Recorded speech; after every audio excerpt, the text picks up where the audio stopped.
Good morning बच्चों, सब लोग ठीक हो ना।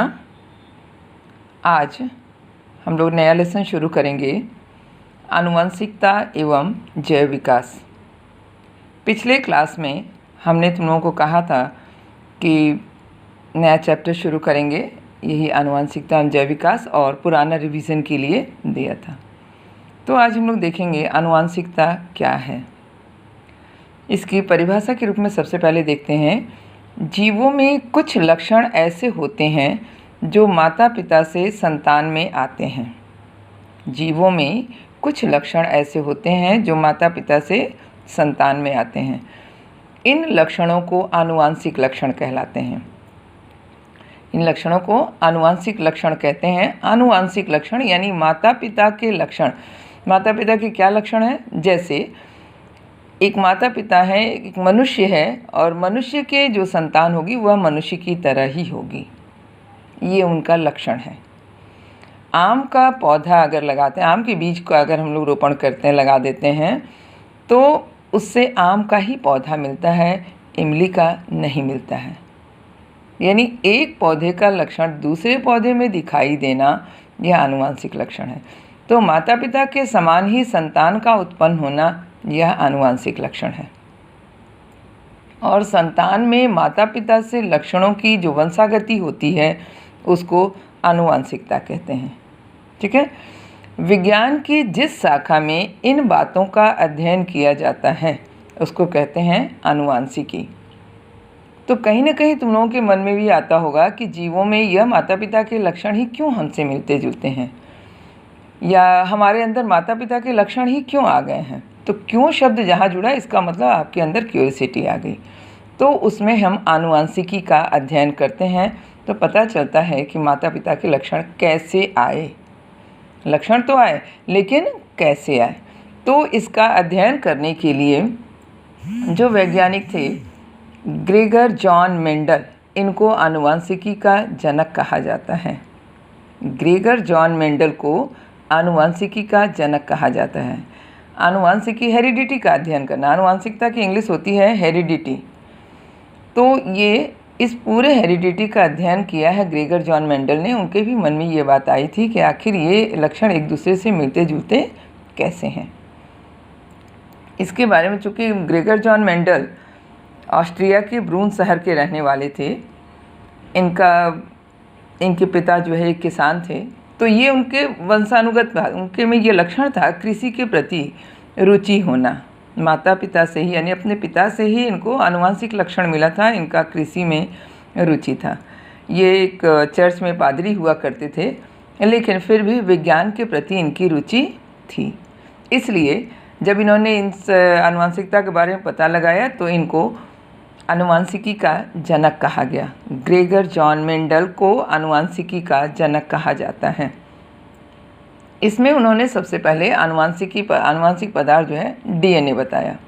अब दिमाग में हुआ कि डीएनए कहाँ होता है, डीएनए क्या है। तो पिछले क्लास में, 9th क्लास में जो तुम लोग पढ़ी थी, कोशिकीय संरचना के बारे में तुम लोगों ने पढ़ा था। पादप कोशिका और जंतु कोशिका के बारे में पढ़ा था। सपोज़ करो कि हम थोड़ा सा बता रहे हैं कि डीएनए कहाँ होता है। तो ये कोशिका है, और कोशिका के अंदर जो कोशिकांग होते हैं उसमें केंद्रक भी एक पार्ट होता है। क्या होता है? केंद्रक एक अंग है, कोशिका का एक अंग है। इस केंद्रक के अंदर पतले पतले धागेनुमा गुणसूत्र पाए जाते हैं। क्या पाए जाते हैं? गुणसूत्र। और सबको मालूम है कि गुणसूत्र की संख्या जो होती है मनुष्य में 46 होती है। 46 या 23 जोड़े। अगर याद होगा तो ये सारा रिवीजन टर्म्स हम बोल रहे हैं। कोशिका के अंदर केंद्रक में जो गुणसूत्र पाए जाते हैं उनकी संख्या होती है 46 या 23 जोड़े। ठीक है। अब ये जो गुणसूत्र है, इसका निर्माण कैसे होता है? तो इसके निर्माण में डीएनए की संरचना थोड़ा सा पढ़ी थी, उसमें गुणसूत्र की संरचना, तो उसमें था कि डीएनए और प्रोटीन, डीएनए और प्रोटीन से मिल करके गुणसूत्र की संरचना होती है।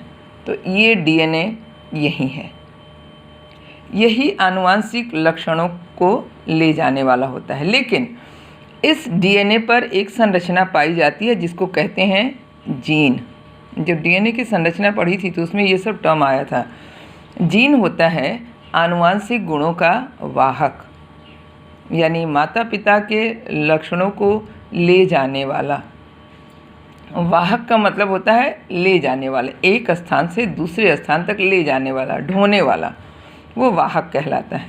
रिसीवर जिसको कहेंगे, कोई क्रिया नहीं करता है लेकिन यह ले जाने का काम करता है।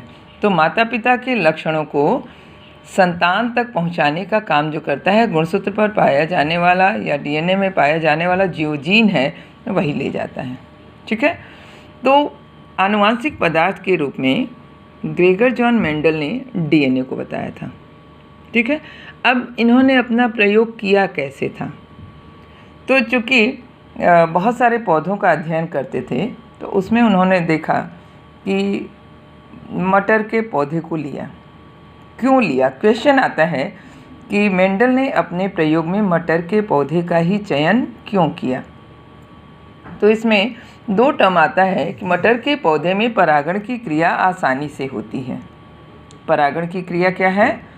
पिछले क्लास में ही 9th में सब पढ़ी हो तुम लोग, फिर भी हम एक बार बता रहे हैं। परागण में पुंकेसर के पराग कणों का, पुंकेसर क्या है? नर जनन अंग है, पुष्प का नर जनन अंग है, और स्त्री केसर मादा जनन अंग है।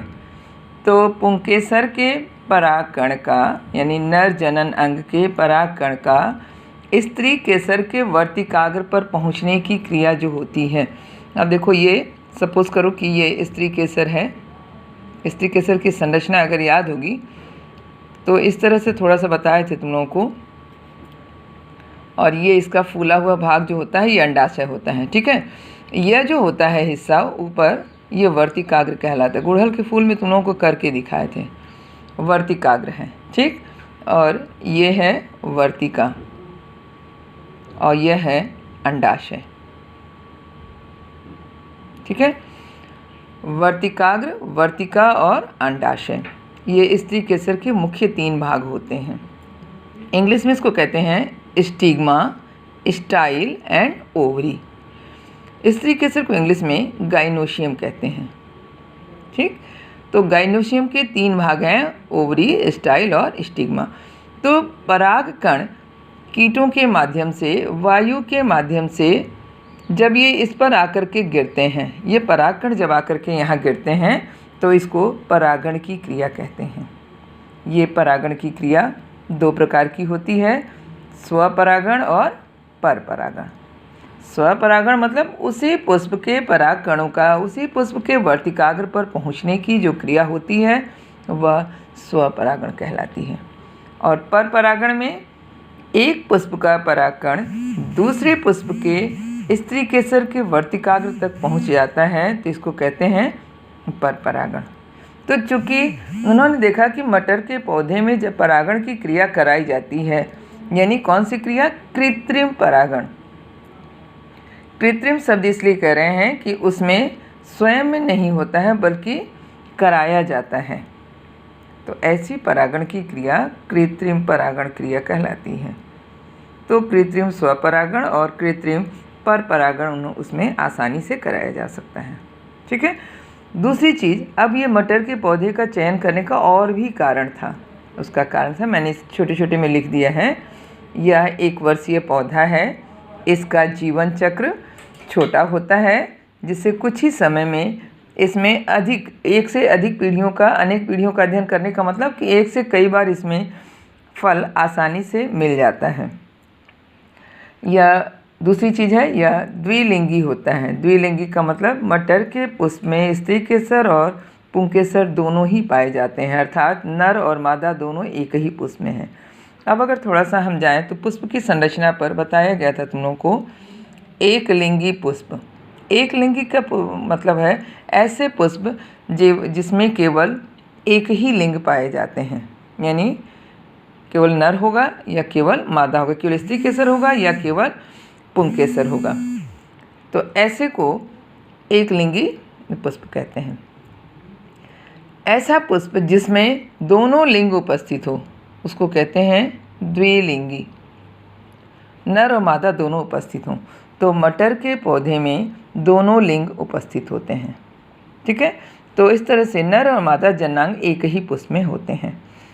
इसमें कृत्रिम पर परागण द्वारा संकरण कराया जा सकता है। पहले परागण में हमने बताया कि मटर के पौधे में आसानी से कराया जा सकता है। स्वनिषेचन के कारण मटर के पौधे समयुग्मजी होते हैं। स्वनिषेचन यानी जब इसमें निषेचन की क्रिया होती है, स्वयं में निषेचन की क्रिया होती है, तो मटर के पौधे समयुग्मजी होते हैं। अतः पीढ़ी दर पीढ़ी इसके पौधे शुद्ध लक्षण के बने होते हैं। यदि अच्छी किस्म का नस्ल का पौधा है तो वह कई पीढ़ी तक अच्छी नस्ल ही उत्पन्न करते हैं। मटर के पौधों में बहुत से ऐसे लक्षण मिलते हैं जो एक दूसरे के विपरीत होते हैं। इसीलिए मेंडल ने मटर के ही पौधे का चयन किया कि उसमें कई लक्षण मिल जाते थे। वो लक्षण इस प्रकार से हैं। लगभग मटर के पौधों के 7 विपरीत लक्षण होते हैं, जैसे तने की लंबाई, छोटा और लंबा, पुष्पों की स्थिति, फली का रूप, फली का रंग, बीज की आकृति, बीज पत्रों का रंग, बीज चोल का रंग। बीज पत्र का मतलब जो बीज को यदि हम बीज से हटाते हैं तो उसका जो रंग होता है 2 भाग में बढ़ जाता है, उसको बीज पत्र कहते हैं। बीज चोल उसका आवरण होता है। जैसे अगर चना का हम लोग देखें, एक सिंपल तुमको दिखा रहे हैं कि चने का अगर लो तो चने का जो बीज चोल का रंग होता है ब्राउन कलर का होता है, लेकिन जब उसको हम अलग करते हैं तो उसके अंदर जो बीज का जो आकार रंग होता है वो पीला होता है। तो इस तरह से इनका रंग और बीज चोल का रंग। तो मटर के पौधे में ये 7 विपरीत लक्षण मिलते हैं। इन्हीं लक्षणों के आधार पर, इन्हीं 7 विपरीत लक्षणों के आधार पर मेंडल ने अध्ययन किया और आनुवांशिकता के नियमों की खोज की। ठीक है, तो आज हम लोग केवल थोड़ा सा आनुवांशिकता की हिस्ट्री देखे हैं। अगली क्लास में हम आनुवांशिकता से संबंधित उन्होंने कौन कौन से नियम दिए और कैसे इसका निषेचन करा करके उन्होंने अध्ययन किया है, 3 नियमों की पुष्टि कैसे होती है, ये अगली क्लास में हम लोग देखेंगे। ठीक है, तो इस वीडियो को आप लोग ध्यान से देखेंगे।